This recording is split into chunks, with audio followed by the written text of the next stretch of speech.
We are back for another episode of the ABJ Podcast, episode 33, the last of the month of this very, very busy, hectic month. Adena Steele will be joining us here in a moment. I just want to get through some of the housekeeping.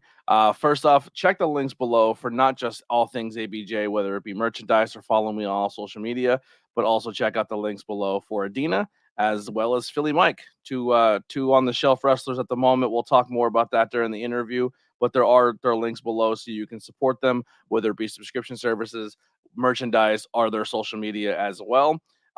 We also have just acquired a brand new sponsor for the podcast, so super excited about that. It's little next to my logo down here. It's that little EL. It's Elevation 1470. So elevate your style with Fracfill's brand Elevation 1470. Elevation 1470 is a reinventing style, bringing tradition and nostalgia apparel to the Frackville and surrounding areas in School County, Pennsylvania. They pride ourselves on hometown heritage and community. Elevation 1470 is where the trail begins. You can find them at www.elevation1470.com for the latest in traditional nostalgic style in Schuylkill County, Pennsylvania. So it is really, really cool. Everything's based in Frackville and the rail trail, like the trail there, as well as all surrounding areas. It's a cool clothing company that supports Schuylkill County, and really cool dude. I'll probably have him on the podcast very, very soon to talk more about it. But thank you so much for sponsoring. We finally got our first sponsor, 33 episodes in. That's really makes me really pumped. So that's super, super dope. Also, make sure you check out us this Sunday at Smashmaster 40th birthday bonanza in Throop, Pennsylvania. Lots of great matches. Once again, Adena Steele will be in attendance with Philly Mike doing a little meet and greet, as well as Grim from Grimm's Toy Show will also be there. And then in a couple weeks after that, you can come hang out with ABJ as I host the Spring Break 93 at High Tension Wrestling March 18th. Bell time 4 o'clock, doors at 3:30. So you can go to Icons in the morning to check out some great talent there. Get your autographs, all that. Leave there. It's a couple block walk. Come to this show, and we'll have you in and out before the next show in Philadelphia happens at the 2300 Arena. So you can check out 2 amazing wrestling shows in one day and get all your wrestling fixes and needs in all in one place. It's gonna be a busy day. Get ready for WrestleMania because that's what Mania is gonna be like. You're gonna be bouncing from Indy show to Indy show, and then walking to the WrestleMania show. It's gonna be busy, but you can get your practice in on the 18th. Without further ado, I felt like the Micro Machines guy there. I'm going to bring in my guest, Adena Steele. What's going on? Hello. Not too much. Sitting on the couch. What's up with you? I'm doing great. A little tired. Been working a lot today here. But we have so much to cover. It's been a long time. I mean, not really. We see each other almost every other weekend. But since I've done a previous podcast, I've had you on numerous times, and now you're back on. But it's a little different this time because you're a lot better than you were a couple months ago. You had a pretty rough injury. Sure did. Yeah. I didn't realize what bump you took during that match that hurt you, and then I actually seen it for the first time, like where someone pointed it out at your benefit show at the bar where we were all watching it. And great. Like that's why we're here. Yeah. And I mean, you were in the room when it happened, but also you were a little tipsy. You were having a good time. Enjoying my night. You were having a blast. You were slapping. I got there really early. It was a long day. I still don't think you were as in a good a mood as your mom. Your mom was killing it that night. She has no competition. She was like playing the drums on the bar and just vibing. She said she wanted to go there and she was going to have a couple of drinks, and she wanted to show my dad she still got it. Yeah, she did. So maybe she did. Maybe she did. She killed the game. But we're all like, this is why we're here right now. And then you went up, and then you came down to your shoulder, and then you kept going throughout the match. And people were like, so you're still hurt here? And you're like, yep. And you're diving through the ropes and doing everything crazy. And I remember at the very end, you're just sitting there, and we're just like, you good? And you're like, I think so. And Dr. Frank's like, it feels broke, which... Say what you will about Dr. Frank. That guy is a human X-ray machine because he picked it up pretty well. Yeah, like immediately. I was in denial, I think. I kind of felt the thing poking through. So I was like, all right, that's not normal. But it's like, maybe we're good. Maybe it's swollen. I kind of knew what happened, but I didn't want to admit it. And he immediately was just like, oh, that's broken. I'm like, oh, great. Yeah. When did the adrenaline wear off and you realized you were in some trouble? Like during the match or after? I'd say I don't even know. Like probably not even until like I feel like it didn't set in right away. Like even beyond like the adrenaline, just like it was almost just like a shock, like going from just being a normal functioning human to being like, oh crap, this is changing so many things I never accounted for. So like probably like once I like that was a Sunday. So like when I left the hospital, then I had to meet the orthopedic the next day, and then like really hearing what the process was gonna be. I never actually like broke a bone before besides like my nose. So I never had to go through like this healing process. So once she really got into it and that I needed surgery, I was just like, oh, this is a lot more than I anticipated getting into here. Yeah. During the match, did you realize it was as bad as it was, or didn't you realize until at the end? It was like both. Because like when it first happened, I knew something happened because like I didn't know if it was a snap or a pop, but it was like that wasn't a normal feeling. And then I just kept doing the things I had to do. And then when I tagged out to Kit, I like, trying to cheer him on in the turnbuckle, and I like literally I could not lift my right arm. It was just hanging. And then I was like, this isn't good because I have a lot left to do in this match. And I don't know what would like I'd get back in the ring and it would work. Like I would just get in and I'd be able to do whatever I had to do, and then I'd get out and it'd be like hanging. So I don't know if that was a little adrenaline or just like, well, I don't know how it happened, but then after that I realized like, okay, this probably. Yeah, I remember, and this is where a lot of people like a lot of fans maybe not realize, but like how important a good referee is.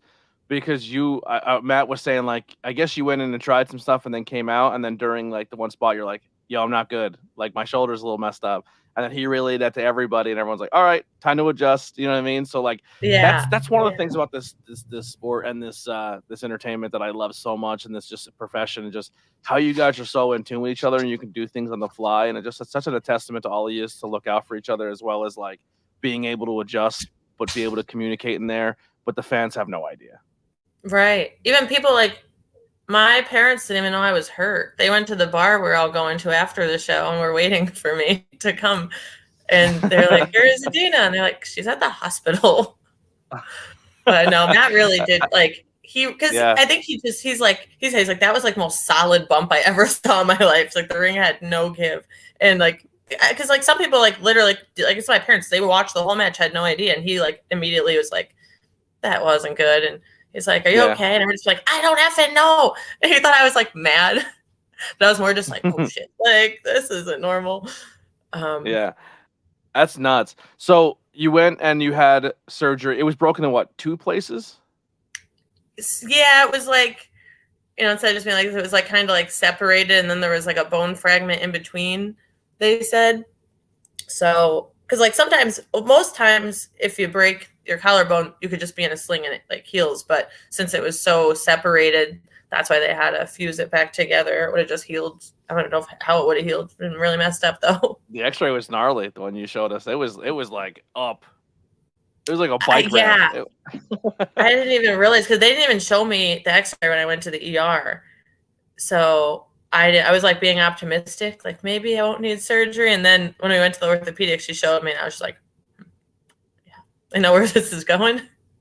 Yeah, and you've been healing very nicely. So you have a metal plate, some screws, you got some new hardware. So now you are officially Adena Steele. You have steel in your body. I might have cursed myself there. Did not mean to manifest the actual steel. Listen, there's so much opportunity on commentary now for everybody. I know. When you shoulder attack people, when you give them stunners or cutters, it's like, they hit the steel beam. I know, yeah, because I do that one, and it does land on that shoulder conveniently. Everyone's got to sell it. They hit the steel. Exactly. Especially if you turn heel. Oh, my God. You have like a foreign object. Yeah, better be bleeding. Every time someone takes a cutter, they're just gouging themselves. The match just ended. Like there's never a finish to any match I'm in. The ref just stops it. Adena has the most devastating cutter stunner of all time because you're literally pulling their head down on a steel beam with screws, and they're bleeding all over the place. It'll be amazing. Pro wrestling. So how did this affect your day-to-day and like your shoot job and stuff? Oh God, it affected everything, like literally everything. You know, I just went back to work a week ago today, actually, since And like this happened in December. December for people on the timeline. Yeah, December 11th, and now tomorrow's March, so it's been a while. So I do hair, so I need my arms, like I need to have my shoulder elevated. Like I said, I was in the sling for 7 weeks nonstop, so I literally couldn't do anything pretty much. Like, cause my dominant hand, like, Kay would have to help me like get dressed. Like I could only wear shirts if they were like button up because I couldn't lift my arm at all. Like it was just hanging.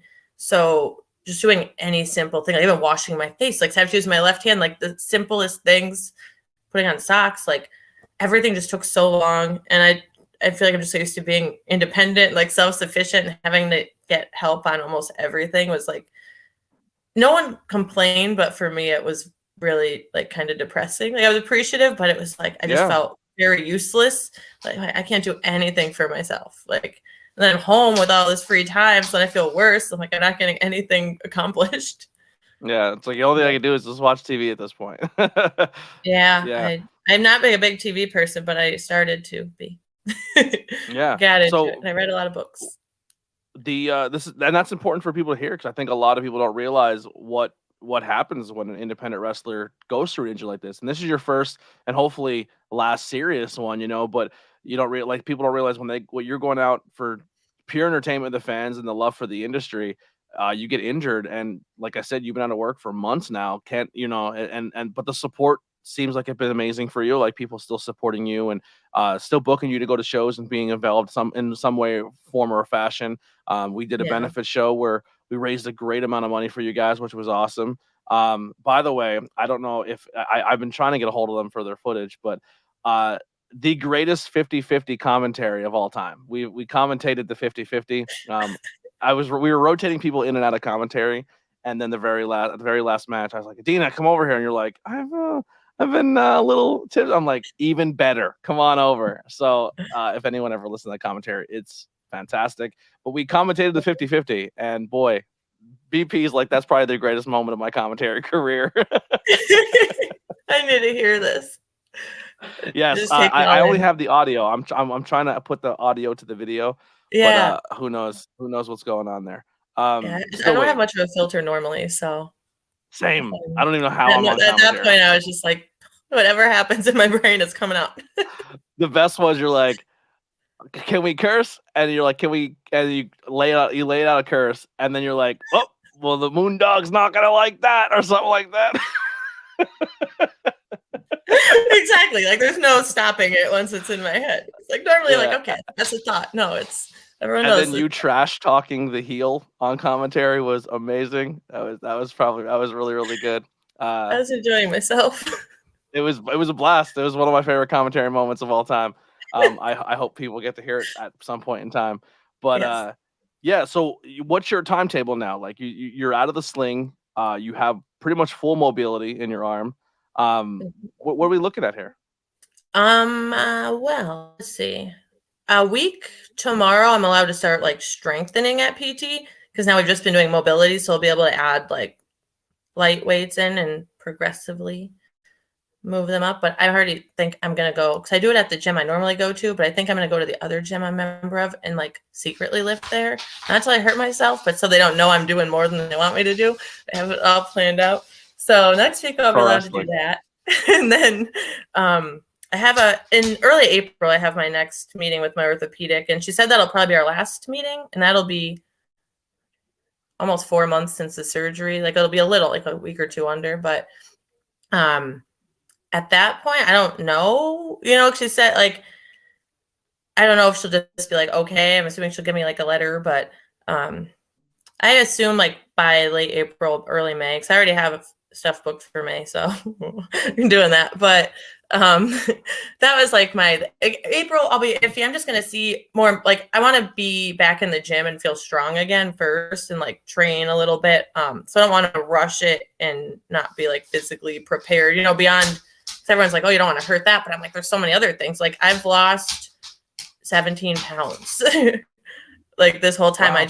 I didn't know because like I never weigh myself except at the doctor. And then at the gym, I shouldn't have done it. I did it yesterday because this one person did. I'm like, screw it, I'm gonna hop on. And I was like, shit. Like I knew I lost a lot of weight, but it's way more than I expected. So I definitely want to get, my strength back up and feel confident beyond me being safe that I could keep other people safe. And, I'm prepared for that. But I think by then, if I start lifting now, that'll be almost a month and a half, 2 months. And yeah. Well, I mean, in this industry, it's very interesting, for me at least. And women, you have it way harder than most when it comes to the body aspect of this business. So we talked in the early stages when you were pre-Adena, when you were before the wrestling phase, and then you went into that huge bulking phase. Then you went from a bulking to almost like a tone, and now you're down because like you're not working out as much as you have, and now you're like losing the weight because your body naturally like it's just trying to go back to like your old frame. How is that like in all your transitions? Because at one point you were jacked, and then you really toned down. Like you went through a lot of different phases. Where do you most like in your progression of bodybuilding and stuff like that? Where do you feel most comfortable, or where do you like to sit the most? Whatever I have at the moment, I want the opposite. So that's kind of why I go back and forth. Like once I get really lean, I'm happy because I'm like, oh, you could see my abs or this or that. But then I'm like, oh, I feel like, and then when I get big, I'm like, this is nice. But then I feel like a little squishy. So whatever one I have, I want the opposite. But I already decided when I come back, like I want to just get as strong and big as possible. Like I'm not going to worry about like being lean, or I just want to get as strong as I could for a little while. And then I'll probably after that. Post-pandemic, Adena Steele was like She-Hulk. You were like the whole pandemic, man, squats and deadlifts and all that. You were giving Christina Marie a run for money. Like, you both were coming out like jacked and solid. I was like, Adena is killing it right now. It's like I did it all the time too. It's like, especially with that, you have more, you're not working, so you could really revolve your food and your workouts, like everything very specifically. That's not realistic for day-to-day life when you have a lot more in your schedule. Yeah, I think just talent in general, and I'm not even breaking it down between men and women. Like you seem like you really have it under control of like understanding your body and where you need to go and hitting your goals of like your look in the ring. And I think that's really, really cool for you. Yeah, I have a good time. Like I really got into the gym before I even started wrestling. A lot of people, it's the opposite. And I got my personal trainer certification even back during COVID because I was just like, I have nothing else to do, but I have no time to do it anyway. But it helps. Like I had a lot of understanding because like not growing up, but like early 20s and everything, a lot of my friends were into the gym or bodybuilders. So once I really wanted to start working out, they taught me a lot. So I feel like I had a lot of knowledge early on that, I wouldn't have if I just started going on my own. And I would research a lot online because I genuinely find it interesting. So when I'm interested in something, I'm like, I want to know everything. Every thought I have, like, I need to know this. So it really like helps me a lot, like having a structure and like mentally, it's just like my de-stress period, decompress. And it definitely, I think that's why it's noticeable that I do so much because it's like one of my main focuses. Usually it's just like, okay, my schedule and this and that, my eating, because I'm neurotic. And on top of that, then you have to practice in ring, which is a whole other animal. You know what I mean? Like it's so much to balance and juggle. I honestly don't know how all these do it. Like some of you look at me and you're like, how do you run all these podcasts? I'm like, how do I run podcasts? I'm a fat shit. How are you guys going to the gym, working out so hard, and then going and landing on your back for 4 hours and not want to be in a wheelchair? That's the one thing with being home like this. I'm like, wow, I didn't know what it was like for like things not to hurt all the time. Like obviously minus my injury, but it's always like a body part that's sore from going to the gym, or like stiff, or bruises from wrestling, and knots in my back. And I'm like, wow, like considering even that I'm injured, I'm like, this is what it's like. You're not hurting all the time. Yeah. What advice would you give to talent of when it comes to that bulking phase and putting on the weight, but doing it properly and really transforming yourself? I would say, for me, what works the best, and I've noticed for most people, is I switch up like my eating and workouts a lot, where, when I'm bulking, I definitely try to get a lot more carbs in. And, everybody's body type's different. Mine, like naturally, is like just wants to be nothing, like a rail. Like you see my dad, he's skin and bone. Yeah. That's how my body wants to be. So it's very hard to get muscle. So like for me, I eat, a lot of like maybe brown rice, sweet potatoes, and of course all the protein during the day. And whether I'm like cutting or bulking, I like to get at least like maybe like 100, 150 grams of protein in a day, like realistically. And my workouts, like if I was trying to get bigger, I definitely focus more on like the heavier lifts or heavier sets with like fewer reps, and then still in the end do some, lighter ones just to burn out. But I think George is a big list. They're buddies. They're best friends. Oh, your dad's amazing. But yeah, then I get the same thing. I get bored sometimes with my routine, so then I am switching it up, and then everything switches. So definitely for bulking, and a lot of people too like think like, oh, I'm trying to gain weight, like, and just eat total crap, and like I've done that before. But I think like a healthy mix, because I used to restrict so much and only eat, like I'd plan everything out on my phone the day before and like wouldn't deviate whatsoever. Wow. Or I'd like lose sleep. Literally, I became like neurotic.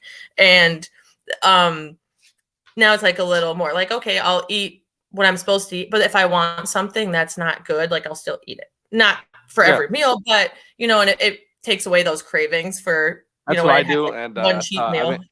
I've been cultivating mass. I don't know if you ever watch Always Sunny when Mac for one season got fat to be funny. That's me. I'm in my cultivating mass. I'm bulking up. Yeah. It's I'm gonna turn all this into it's been winter for me for about 8 years, Indy.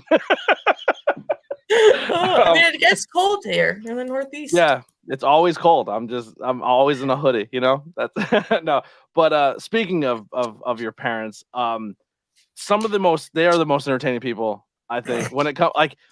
It's funny because you and Kit probably have the most entertaining wrestling parents on the scene. I don't think there's a comparison between Kit's mom and your parents. Unbelievable, so entertaining. And it's not even like during shows; they are them all the time, and they're unapologetic, and I love it. But like, are your parents always that much into wrestling? Because they'll go to shows that you're not even booked on just to go see wrestling. Like they're really, really into it, which is awesome. Yeah, my dad especially. My mom, she never really watched it like before I started wrestling as much. Me and my dad did when I was growing up, and she would always, she wasn't a fan. She'd always be like, "Oh, you're watching them hookers again, walking around half naked, da da da," and I'd just be like, "Yeah." But then she really likes it. Oh yeah, her views have changed. But yeah, they definitely, especially my dad, he gets so into it, like. He's such like the stereotypical fan, but like that you'd want because he does exactly what he's supposed to be doing. Or, what I mean? He's yelling and screaming. He gets really, really upset. I love it. Yeah, and there's like been times where things happen and he genuinely starts freaking out at my opponent because he thinks it's really happening. Like I remember it was a true show, and it was me and. I think that's what it was. It was like a big 5-way. It was like everyone was whatever for some belt or something. And right in the beginning, they introduced everyone and they're like, Adena, yeah. And then I think it was Sage Matthews just come up and like kicked me in the head. And like the referees had to take me out, take me to the back. And then of course like I came out at the end and surprised everyone because I came back. But my dad really thought like this dude just kicked me in the face and they let them have the match and he had no repercussions. And the kid came back. He's like, your dad's really mad at me. Like, he's like, he was flipping me off and saying like, F you, I'm going to effing kill you. And like, my dad does not say the F word. Like he hates it. Like my mom will say it just to piss him off. Like they just, sorry in your language. And she's like, hey, and I'm like, whatever. But he hates that word. So the fact that he told me he was saying that, I'm like, okay, this guy's probably being dramatic, but no, my dad really thought like that happened. And he falls into that all the time in so many scenarios, but it makes it that much better. Yeah. Who is his favorite that you remember growing up? Like if he can meet a wrestler right now, who would his all-time favorite be? Goldberg. Really? Goldberg. That's from my childhood. I just remember my dad being obsessed with Goldberg. Him and my mom, I don't know if I should say that. I'll say it, whatever. Him and my mom had these like weird matching pajamas. Like they were just like boxers, but they both had the same one. And it was just like Goldberg's head on the front and it said, who's next? And I always thought it was really weird. Weird placement. It just could have been a t-shirt. No. We need to find those boxer shorts and you and Kid. Right? My dad probably still has them. He has shirts from his honeymoon, which is before I was even born. So love those that. boxers have to be around. Yeah, that's amazing. What did he think of Coach Berg at Smash Master? Oh, he got a kick out of that, especially with, knowing Coach just from all the shows he's been going to over the years. Yeah. I was excited. I want to watch it back just to see if I could see him react when he came out. So much fun. Well, speaking of the Smash Master shows and dressing up and cosplaying, you just posted a very, very entertaining video today of you getting ready for work. So go check out Adena on social media for this amazing stuff. But Kit is sound asleep, cozy up in a blanket, and you go to kiss him goodbye for work, wearing a Sting mask, and scare the shit out of him. Sure did. I actually had that mask for the Smash show. Like, I was going to put it over my paint and then take it off, but then I never knew how to set my paint, so I couldn't. Yeah. But yeah, that was great because I always do stuff like that, but never get to record it. Like, and that was like the least of a reaction. But I was like, I haven't recorded this because the mask was right by my makeup thing. I just did my makeup, and I was like, so I always say like, bye, I'm going to work, and I was like hoping he'd open his eyes. So I was like, and usually he screams, but it still was great. It was great. Yeah, he had no idea. That's what I was going to ask: is how often do you guys do that to each other and mess with each other? I don't know why he's with me. So you're usually getting him. I torment him and it gets so bad. Well, not bad, but because when we first started dating, he told me I'll never get him. This is where it all started. He started this. He said I'd never get him. You can't scare him, any of that. And the first time that I realized I could get him was we went to some horror convention last summer or something. He wanted to get something signed. He likes Michael Myers. And we're driving back. It's dark. I'm in the passenger seat. I dropped my phone and it slid to the back. So I was like, hang on. I'm just, I crawl in the back seat to pick it up, whatever. And back there was Michael Myers mask. So I was like, let me see something. So I put it on and then I crawled back up to the passenger seat, but like kept my head towards the window. And then I went like this. And then when he looked, it's obviously there with the mask. He literally almost crashed. He's like, why the hell would you do that while I'm driving? And he said, I never get him. And he was like, holy shit, like almost drove off the road. Now it's been super easy to get him. Yeah. I didn't think he'd I thought I wouldn't even be able to get up without him even noticing I had the mask on. So I love that. That's so please keep filming those because they're I gotta get more because like even the other day I've been playing the Harry Potter game a lot. So it usually happens spur of the moment because like I'll be somewhere and I hear him coming and I just like crouch down somewhere. So it's like I don't always get a chance to record it. But he was coming upstairs and like I was by the dresser and I'm like, let me try this. So I crouched down and my phone in my hand and I popped up and I was like, Avada Kedavra. And he was like, ah! Like he screamed so loud and all the hoodies are hanging on the back of the door and he just like buried his head for like a while. I was like, hello, are you okay? But yeah, like I need to go one where he screams like that. Do your animals ever stitch you out when you're hiding somewhere? Sometimes, like if they're in there, like they might be like looking in that direction. So it depends. But like if he's waiting for it, he'll pick up on it. But if it's random, he doesn't notice as much. So our dog literally has to be like near somebody at all point in times. And when my wife is home, it is like her guard dog. Like she literally fought like to the point where we have to like you're under our feet, you have to move type deal. So if I hide behind a corner, the dog usually comes up first, sees me, and just stares at me. I'm like, well, that's ruined. Can't scare her now because the dog snitched me out.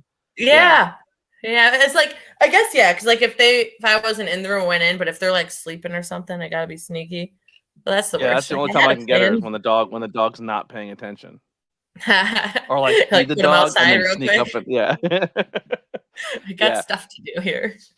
So coming back, hopefully this summer and being 100%, everyone has their hit list. Everybody has the people they want to work. Who's all on the list of Adena?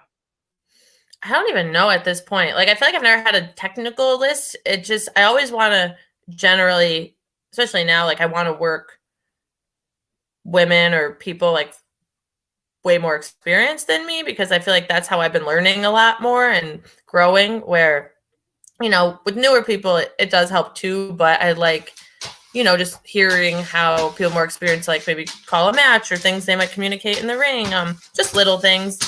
And I'm definitely going to be more like,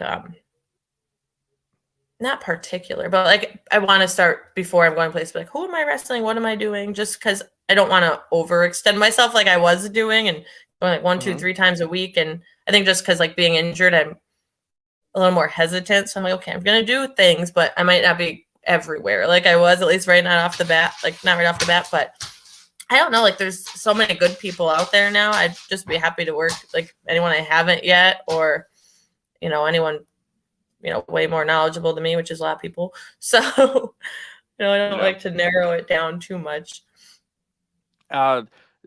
Before everything happened, you were kind of becoming like the Superman or the Superwoman of Smash Master Wrestling, and being from the Scranton, Wilkes-Barre area. I group them together. I know that's not what you're supposed to do, but on the other side of the mountain, I just feel like you're just one entity until you drive it, and then you realize that it's not one thing, because the Scranton to Wilkes-Barre drive is ridiculous sometimes, especially when it's really, really late and I'm tired. I'm like, this drive takes way too long between Scranton and Wilkes-Barre. It does.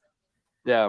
Even come back from a show and to see Wilkes-Barre, I'm like, I'm almost home. And then it's just like, not yet, not yet, not yet, not yet.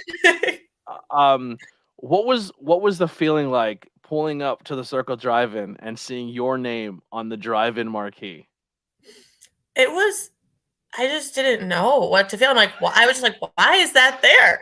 I was just very confused because nobody was going to be a thing or whatever. And then we pull up, it just says Smash Master Wrestling and just Adena Steele. Like nothing else, not the date, I thought it was not so the cool. time. I was like, look how neat that is.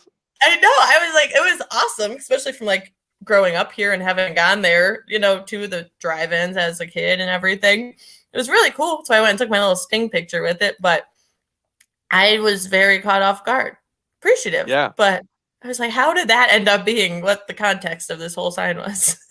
Yeah, that was when I pulled up. I'm like, yo, how you were saying, like, I didn't know if that was something, a location you went to in the past. I'm like, it has to be. Like, you're from the area. You had to have been to the drive-in a couple times or just drove past it. And then to just be from this area the whole time, you've been putting the work in for 4 or 5 years, if not longer, in this wrestling business. And then you see your name on the drive-in of your local thing. It's like, that's got to be a dope feeling, It was pretty cool. Like, even had some people text me and be like, are you wrestling like at the drive-in? You know what I mean? It's like if they had driven by, because Route 6 is a pretty busy road too on the weekends, especially. And I was like, yeah, like, I don't know why I'm on there, but it is me. That's so cool. I was like, that is dope. I was very, very happy for you. Now, now you really don't have any names in the list coming back this year. You said you're going to be a little more selective on promotions. That's what I was going to say. Is do you have any concern about coming back and with the injury? Like, I know for me, example, like when I hurt myself playing soccer growing up, and I had my first major injury on my ankle. Like, you first couple times you step on the field, you have that like, oh God, I hope I don't get hurt, and you kind of play hesitant. Like, is that something that's going through your mind, or you're just like, nah, F it, I'm just going for it?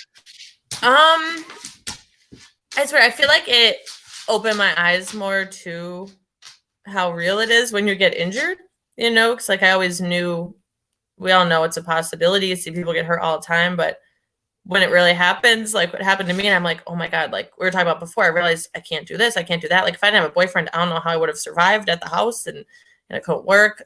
So it definitely made it a lot more realistic. And I think at least like where it is, it's my right side. So I do use my left a lot more. So that makes me feel better that I probably won't be getting as much impact like right on that. I think if anything, it's made me, obviously I'll be very mindful of that, but of everything, like even calling a match or any little thing that like, if I get that thought, like maybe I shouldn't do that, I'm going to listen to the little voice in my head. Yeah. Sometimes and I mean, right. Realistically, you were in there with probably the safest people you could ever work with, doing the most mundane bump, I guess you can really say, like a backdrop, essentially what it was, right? Well, it was supposed to be a head scissors, but the timing just was a little miscommunicated, I think. That's supposed to go off the rope, so I was just standing there, and then I was upside down, and then I was like, oh shit. Like it was just so fast. Yeah. So I think it was just like, it was just a freak thing, Yeah, that's what I was getting to, is just like that small, tiny little miscue, you know what I mean? With people who are super, I mean, and this is no shade at past opponents or anything, but you've worked really, really, really green people for a very, very long time. And then just like that's just how crazy this business is where like one small miscue with the most crafty veteran you could possibly in the ring with leads to this. So it's just like mentally you got to be like, oh, this could, like, anything can happen here. It kind of makes it real, like how you were saying, makes it real. Definitely. And I'm not saying this to like put fear in you. I'm just trying for people who listen to this podcast who are not professional wrestling fans, or who are fans who don't really get to have these conversations with wrestlers, of how intense this can be. And when people say, "Oh, this is all fake," like, no, you're laid up since December on a back bump. You know what I mean? It's just Right. anything can happen. Yeah. It's like, especially head scissors, I've probably done 100, 200, 300 times. Like, I've noticed that anytime like someone gets hurt or something, it's always like something very simple. It's you hardly ever hear it on like the big crazy moves. Like a lot of times it is just these little things, and someone might just step wrong or land wrong, and their knee pops, or like just the simplest stuff could trigger that. So it is hard to, it could be any time, any move, any opponent. Like you said, I was working with a very experienced person that he even helped with, when I was training and everything would go down. That's not someone that I was like, oh no, like I'm nervous to get in the ring with. But like you said, you never know. It just one little split second That was thing. such an awkward, like, not awkward, but like you feel awful for everybody, because obviously you're bummed, you're hurt, and then your opponents, like, just being such nice humans, they were just like, I feel like absolutely, you know what I mean? Like, they were bummed too. It was just sad. I was really bummed, and then on And I top of it, felt it was bad, like, like I'll how see you bad guys they later. felt. I'm going to get my knee reconstructed tomorrow. So like, you guys are in the same time frame. It was a lot that day. Yeah. It was, and it's one of those things. Like the whole time I just kept saying, you know what? Like, 'cause I did land so weird. I'm like, at least I didn't like break my neck or something, because I was like pretty much upside down. So as much as I was like, this sucks the whole time, I was like, but it could always be worse, Absolutely. Like, And it doesn't this really is take a something. lot to break a collarbone. Guess That's not. if they say usually if you're gonna break something, that's almost like 80% chance with the first bone you're gonna break, because it doesn't take a lot to break a collarbone. Oh, Yeah. yeah. I'm not out So the hard way. yeah, you're out of the way now. And that's all I got reconstructed. another one. Yeah. So being laid up and not being able to do stuff, you said you're into books and movies. What are some things what are some recommendations for people out there so we can watch or check out? Well, the one book, I read a bunch of books. The one that I liked the most, it was called The Silent Patient. Forget who it was by. The book's in my room, but I'm sure if you look up The Silent Patient, it would come up or whatever. One of my coworkers actually got it for me for like Secret Santa for Christmas, ironically. And then I was like, great, I have plenty of time to read this now. And that one was really good. It was one of those that kind of like the whole time I never figured out, like at the end you find out everything that's going on and how it all connected. And I was just like, what? So it's nice because some of those things like that could be very predictable. Then I'm trying to think what shows. I watched a lot of more so like documentaries and things like that.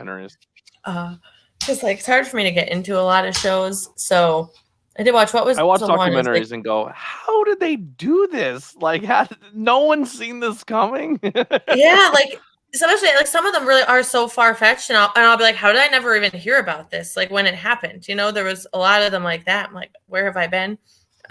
Did you watch the one, The Hitchhiker with a Hatchet or something like that? It's called. Yeah. That one was like, I was like, did you ever see the one? Real quick, trigger warning if certain topics things upset you.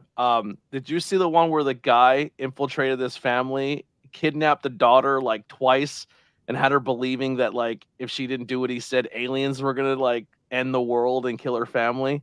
I don't think so, but I'd definitely be into watching that one. My God, this guy not only stole a kid, like this little girl, twice, but he was also having relations with the mom and the dad.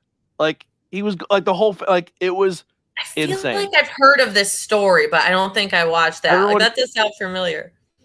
So it just goes to show how crazy our society can be and how terrible people are, because the entire time everyone kept memeing the dad telling a story and crying.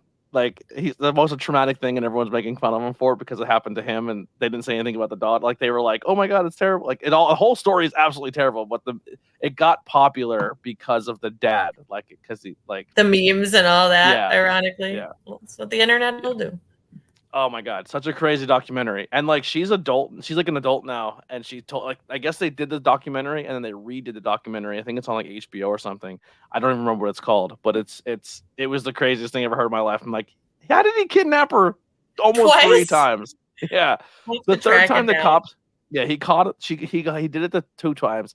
And then both times the parents were like, oh, we're not going to press charges because they both had, because he had dirt on both of them because he was messing around both of them as well. Like that was like his game. Especially the dad, because he didn't want to admit anything. Yeah, I get away with it. Oh, yep. And then the third time, the cops are like, "No, we're pressing charges. This is enough. Like, you just keep kidnapping the same child." God, and like he was like, "I'm gonna take your kid on vacation," and he's like, "We have other kids," and like, "Nah, just the one." And he's just like, and he had kids of his own, and he was just, it was That's wild. really weird. I have to track that one down because a lot of them are just like, "How did this happen?" or "How did it happen for so long?" And nobody. It's like, did you watch the Ted Bundy, like not the documentary, but the real one? Like, I didn't know a lot of the facts. They're like, the first time he killed that person, he got pulled over with the body in his car, and he just said he was going to the dump or whatever. And then when the one time the cops came, there was a body in his bed. I'm like, so many times, or him even, that kid that he drugged and ran away in handcuffs, and they were just like, oh, it's his boyfriend, let him go back. And there was like a blatantly like messed up on whatever drinking drugs little kid. And I'm like, I didn't know there were this many times like he should have been arrested, and the cops were just like, nah. And then the whole time his neighbor's like, can we please look into this? Because like this is not normal. And the whole time she's freaking out. But right, cool that's even worse. Like it was attention repeatedly being brought to it. It wasn't just like, oh, it flew under the radar. Like he was not smart. That's why I like Dark Side of the Ring, because you listen to these wrestling stories and you mean Dahmer. Sorry, we said Bundy. Jeffrey Dahmer. Oh, that's what I meant. Yeah. It's funny because you were like, how did this never get sniffed out, or how did no one ever put a stop on this? And we're like, we're in the wrestling business, and you're like, that guy sucks, but no one's saying anything.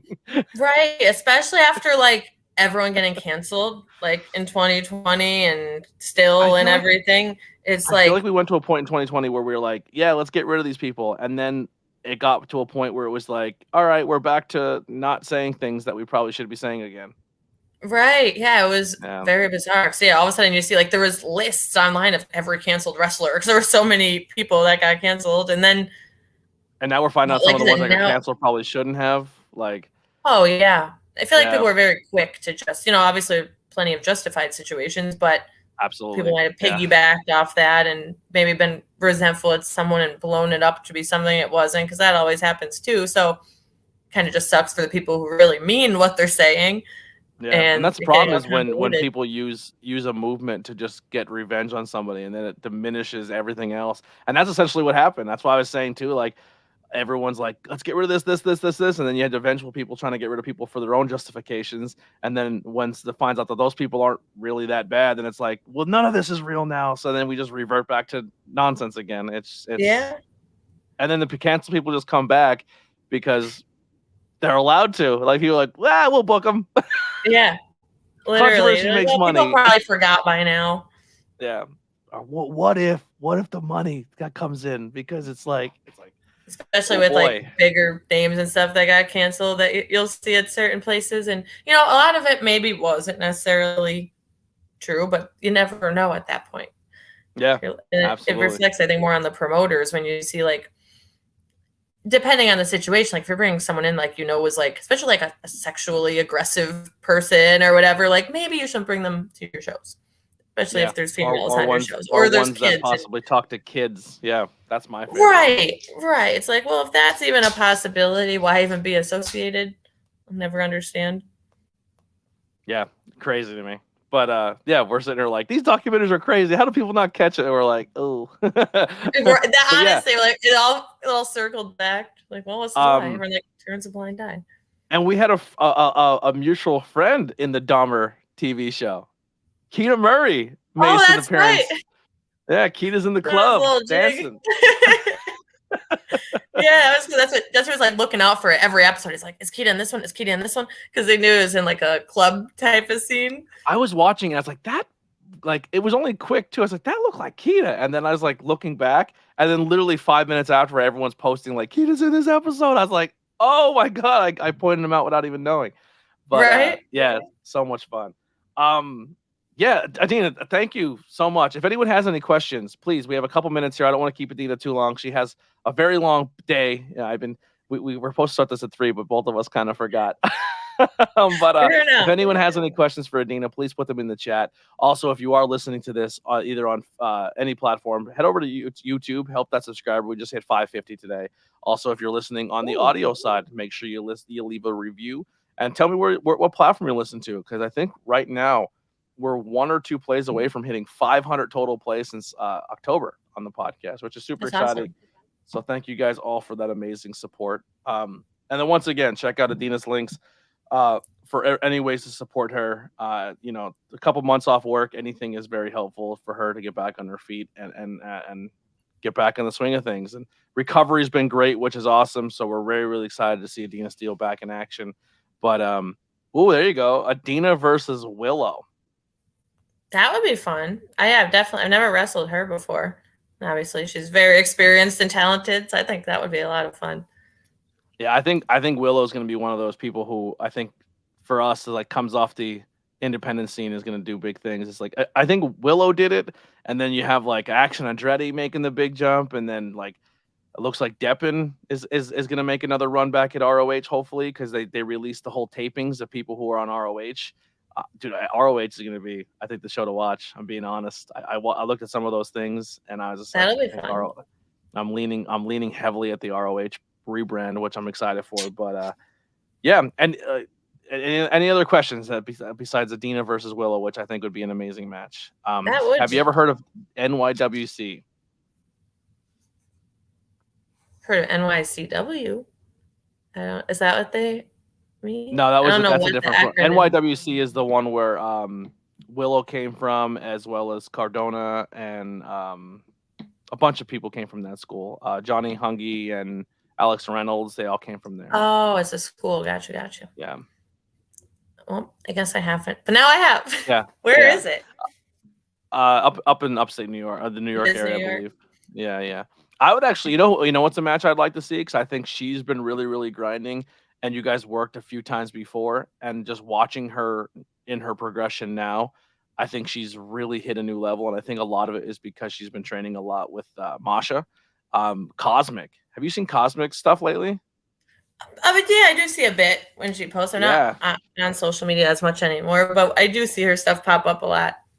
She's been grinding, really man. I'm really proud of her. Yeah. Yeah. No, she's a good girl. Oh, Long Island, up in Long Island. Oh. All right.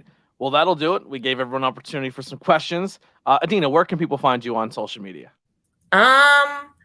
Instagram, just at Adena Steele, ADENA STEELE. I forgot it says it right there.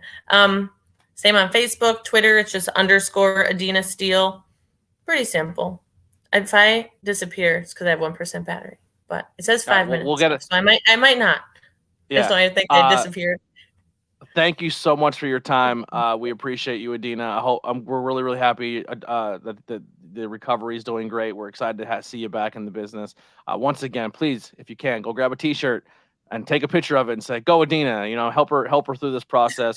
And we'll see you guys on what's today? Today's Tuesday. Thursday, we'll see you back here at the ABJ Podcast for the next month of people. First episode is gonna be Boom Harden, which I'm super excited to hang out and talk to him. Killing it right now in the tag team division with Deshaun Pratt. So we'll be excited for that one. And we'll see you guys next time on the ABJ Podcast. Here's some Billy Trey, and we'll see you next time.